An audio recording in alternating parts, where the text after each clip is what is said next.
How's it going, everyone? I'm Gonzo, and today we're going to be going over my top 10 episodes of the Pokemon anime. This video, I have to shout out grzeber, who kind of requested this video in a roundabout way in my Q&A. More like I couldn't answer the question up front in the Q&A, but here are those 10 episodes now. Let's jump right into it. At number 10, we have a Frenzied Factory Fiasco. This is the episode where Pikachu and Meowth battle in a Pokeball factory with Meowth and Team Rocket after all of Ash's Pokemon, including Pikachu. And Pikachu's trying to get, all of Ash's Pokemon back. Well, Ash is just locked away, so it's just Pikachu there trying to get Ash's Pokemon back and save the entire day.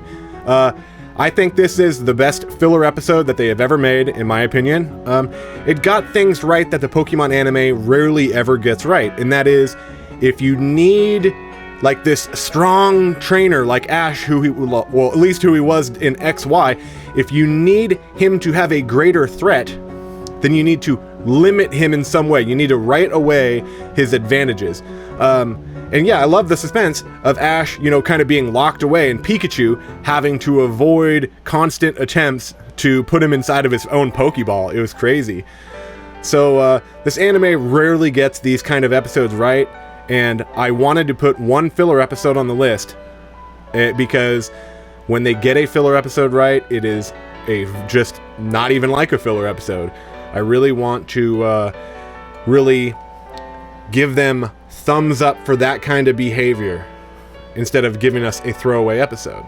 Number 9 is Lumiose City Pursuit, which is the second episode of XY. And this episode is the one where Ash basically leaps off of Lumiose Tower for what basically equates to a non-chance to save Pikachu after Pikachu fell off the tower due to damage that had occurred while they were trying to save Professor Sycamore's Garchomp. This episode is a perfect example of how to launch a saga. The episode created Froakie's reasoning for following Ash, which eventually led all the way to Bond Phenomenon. It inspired Clement and Bonnie to follow Ash when they realized that he was willing to go to greater lengths to save people, Pokemon, than they were. And it showed Serena that her childhood crush was someone worth loving, someone worth crushing on.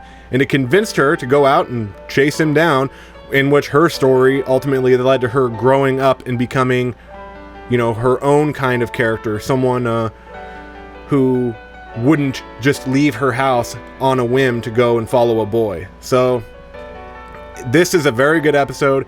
This is how you launch a series. I can't say enough about this episode. I love this episode. At number 8, we have the original pilot, Pokemon, I Choose You. You know what this episode is. It is the pilot where we see Ash and Pikachu meet. We see Ash get Pikachu from Professor Oak, and we learn who Ash is. We learn who Pikachu is. This episode was perfect for launching this series. It showed us who Ash was at the time and who he could become. At the time, it was more clear than it is today, but it established Ash's goal. It created the friendship of Ash and Pikachu by putting two characters who hate each other in a situation where their true colors, their goodness, had to shine. This episode is a classic, and it has to be on the list, on anyone's list, in my opinion. Number 7, Till We Compete Again. This is the episode where Ash left Kalos. It's XY 140, the very end of it all, save for like a couple of weird episodes that they added at the end there, but I digress. Unfortunately, we never got to see this Ash really come back after this episode, and that's too bad because this episode really does set up a good future for that Ash who we knew and who we loved at that time. It showed a very bright future for Ash, Clement, Serena, and everyone. It showed how close of friends they had become, and when Serena kissed Ash at the top of that escalator, man, it was like, the anime is about to go forward now. Ash is going to grow up a little more. And the implication was, Ash and Serena, they'll be together down the line. Like I said, it felt like Pokemon was going to move forward into a future that was less predictable, that was more mature. This episode laid out the yellow brick road. The yellow brick road. The yellow brick road. All the anime had to do at that time was follow it, and they didn't. Instead, they took their own path, but that doesn't change how good this episode was, and it doesn't change that they did take risks when they went to Alola. So I think it's a good episode, although the things that happened later did hurt this episode, in my opinion, but I digress. Let's move on. Number 6 is Diamond and Pearl 128, A Pyramiding Rage. This is the Diamond and Pearl episode where Ash, his traveling companions, Ash's rival Paul, and Paul's brother Reggie, they happen to all be in the same place. I think they're at Snow Point City, and then they see kind of Brandon's battle pyramid fly overhead. So who Brandon is, he is the top frontier brain who Ash defeated to conquer the Kanto battle frontier. At the time, he was a highly, highly formidable opponent and probably the strongest trainer who Ash had ever beaten. When I finally got to this episode, it was probably the most hyped episode that I have ever wanted to see going in. Man, I wanted to see Paul react to the idea that Ash had conquered the battle frontier and that his brother had not. And man, this episode frickin' delivered. This episode did a ton to develop Reggie and Paul. We find that Paul is very angry that his brother quit being a trainer, and after he couldn't beat Brandon. So the idea that this peon character in Paul's mind, this peon trainer Ash, was able to beat Brandon really, really angers Paul. So Paul gets really angry.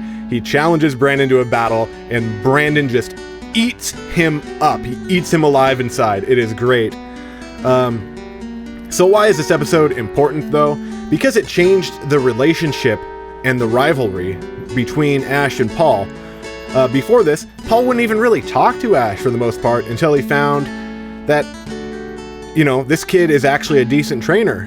That victory over Brandon bought Ash some amount of respect, and it made Paul a little more serious towards Ash. At least he would have short conversations with Ash after it, although he didn't really still fully respect him, of course.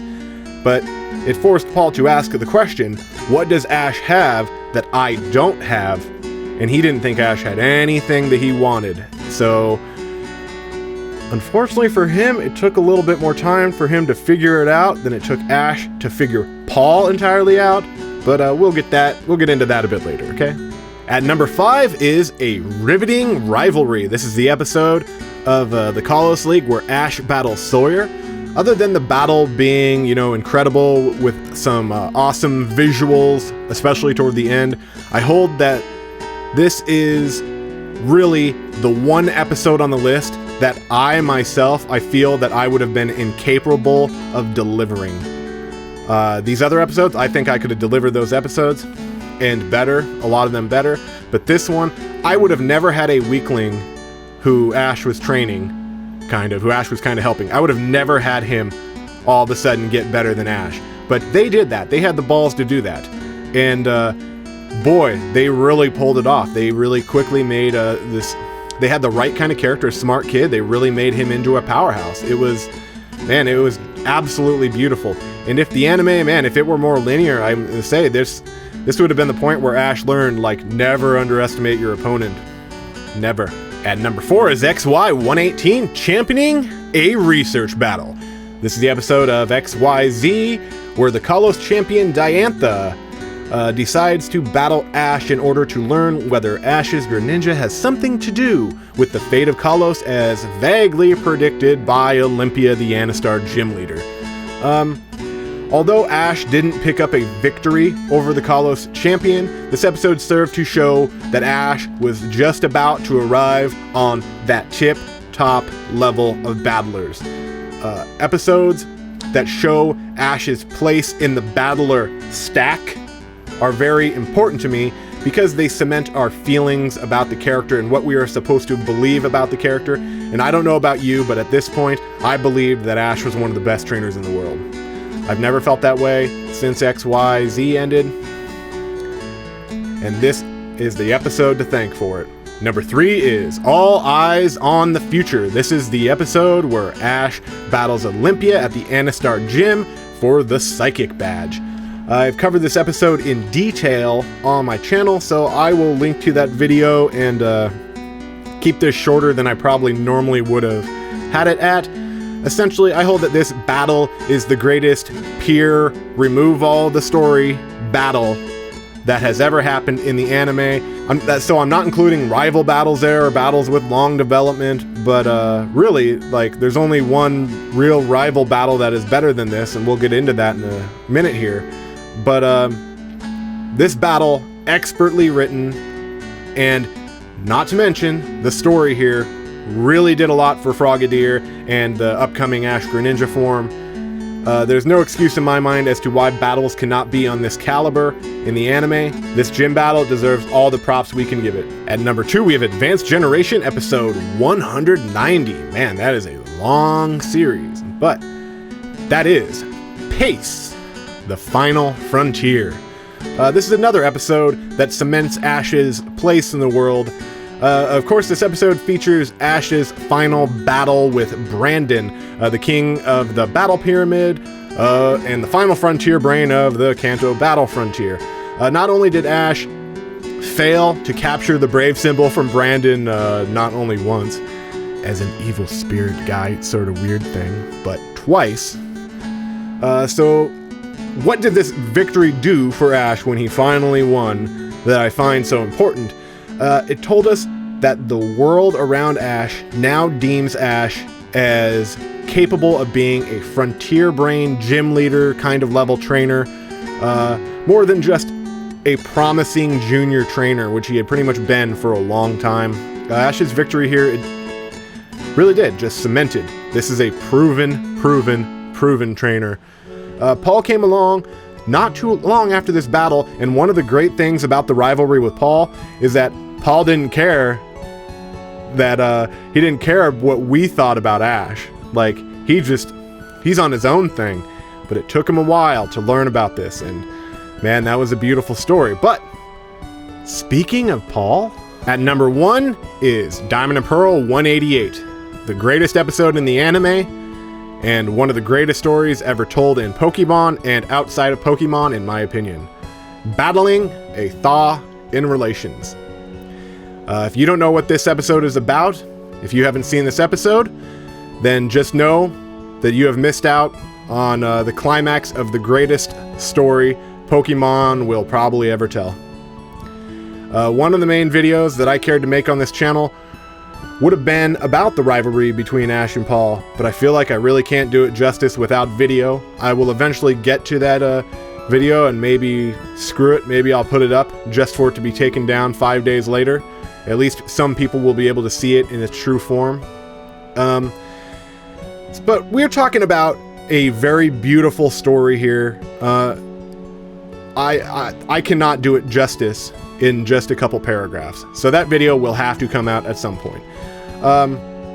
We're talking about the story of a wide-eyed, highly subjective Ash and his Infernape being forced to just stare deep into the depths of someone who is kind of like a borderline evil, highly objective trainer, and then come out on the other side of that knowing what made the evil bastard such a good battler. And in the end, Ash comes out objective, which is the most important lesson Ash could have ever learned. Man, it was absolutely beautiful. Infernape, he comes out, you know, more healthy than ever, and he's kind of is willing to understand that supposed torture that Paul was putting on him because there's love on the other side of it instead of just evil piss and vinegar bullshit. Infernape, he came out willing to move past the abuse and to take that same kind of abuse for a loving trainer just so he could dish out and run roughshod all over Paul. Nothing beats the feeling of Ash and Infernape finally showing Paul their cards and their newfound objectivity that they learned from him, destroying Paul with it. You were your own demise, Paul. And there you have it. Those are my 10 favorite episodes of the Pokemon anime. If you enjoyed this video, please give it a like, a subscribe, a share, a this, a that. I am trying to get this channel off the ground right now. So Please help me. I am begging you. Not really, guys. Do what you want. But thanks for watching, guys. Peace out, cats.